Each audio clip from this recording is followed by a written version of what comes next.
What difference does Jesus make to me? Well, my name's Bramwell, and Jesus made a huge difference in my life about 10 years ago now. 10 years ago, I cried out on a bathroom floor after drinking a bottle of whiskey, saying, "Lord, if you are real, save me." And in that moment, I heard an audible voice that just said, "Trust me." And in that moment, he changed my life. He totally changed my life. I'd been brought up going to church. My parents had even said to me about not running on a Sunday, and they'd taken the whole Eric Liddell thing of not running on a Sunday. And I'm not against what they said, but that was the level of you're going to go to church. But I didn't know what a relationship with Jesus was. And I came to a point in my own life where I was wanting to do certain things. I was wanting to do things, and I was moving my life forward. But there was a moment in my life that changed me at that time as a teenager that was like, I can't cope with this, and I suppressed it. And that was being sexually abused by a teacher. And I couldn't cope with it. I suppressed it and continued to suppress it. I thought that love was sex. And that then got me caught up in pornography. It got me caught up in looking for sex. And in all of these things, my life then was in my control, but my control was spiraling out of control. And I got married. I had 2 children, 2 amazing girls. But then the lid came off the suppression. The lid came off where I was suppressing what had happened to me as a teenager in my early 30s, and I became diagnosed with PTSD.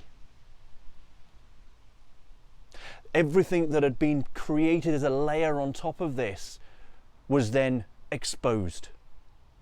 My life was in ruins. I lost my family. I lost my house. I became homeless for 9 weeks. And I didn't know who I was anymore. I totally lost who I was, because everything that I had made and everything that I had created had fallen apart.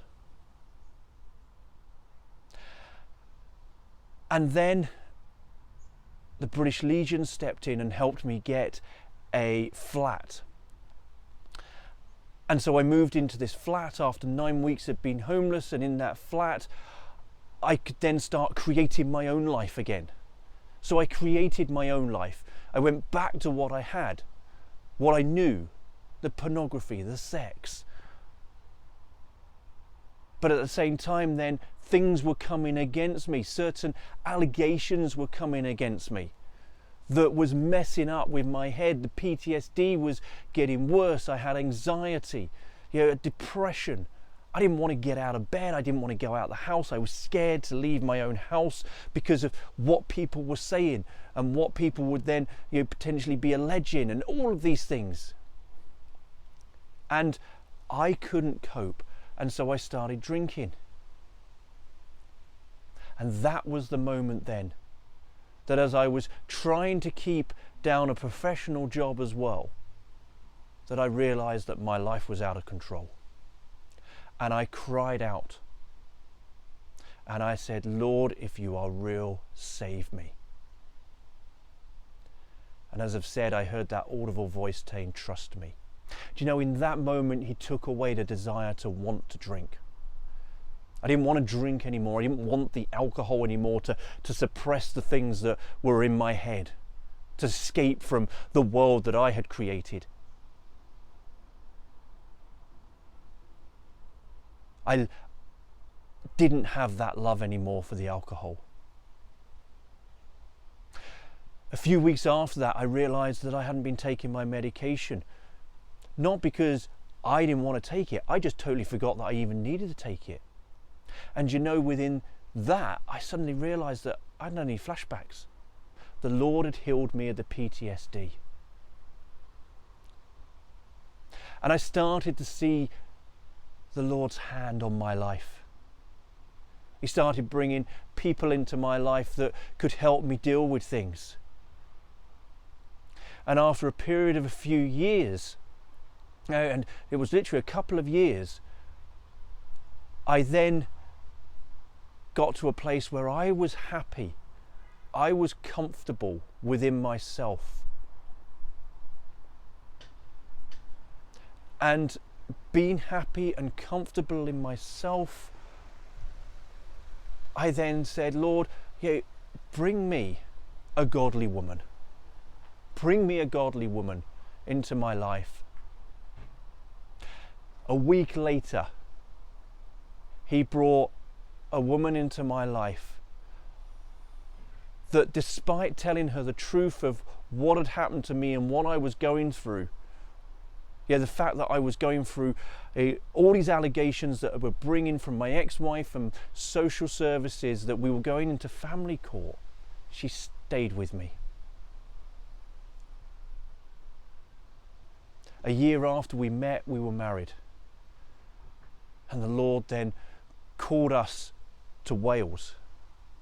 He called us to Wales to go and live and work in a Christian retreat centre. He had his hand on me. Natasha, who was now my wife, walked through everything with me to the point where God had said to me, you will have to stand in court and proclaim my name. And I didn't have a clue what that meant, and I was really worried about it. But you know, when I went to family court, the allegation that came, along with others, but one of the allegations that came was, you're a liar.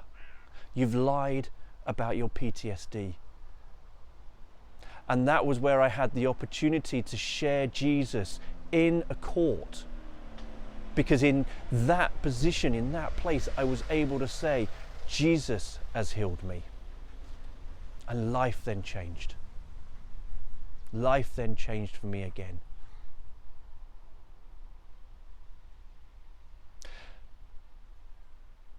The Lord then called Natasha and myself to go and work in community. And we went and worked in community. He called us to a council estate in Swansea that is in the bottom 10% of deprived areas within the UK. And what then the Lord was really speaking about was the community of Christ, the family of Christ. And that's why I'm doing this outside here, in the community. Because through Jesus, he brought a community. He gave me a family. We were told that Natasha and I couldn't have children. Jesus had other ideas, because before Natasha and I were together, we were both given the name Boaz. We were told we couldn't have children. 6 months later, we heard a testimony of somebody who had a very similar story as us. We were at Bible college. We walked out in the gardens at Bible college. I laid hands on Natasha's stomach and I prayed Boaz into being. A week later, she was pregnant. We now have a 2.5-year-old son. And then we were blessed again with a daughter, Evangeline Ann. Jesus' hand has been on my life, and he hasn't lost me. He hasn't let go of me. And that's the difference that he's made for me. He's pulled me from that muck and that life where I was creating everything for myself, thinking I could do it all, to now being where I am today. working for him, serving him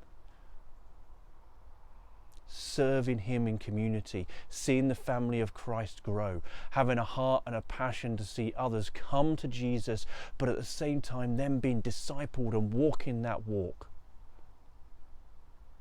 My heart has totally changed. My life has totally changed. And I've seen miracle upon miracle in my life from walking that walk of just crying out to him on that bathroom floor when I realized I had nowhere else to go.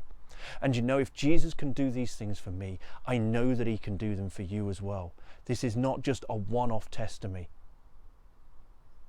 This is a testimony that gives you hope. It gives you life. If you are struggling with an addiction of some sort, he can release you from that. If you are struggling with marriage or something, he can give you hope in that. If you are struggling to conceive, he can give you hope. Jesus gives us hope.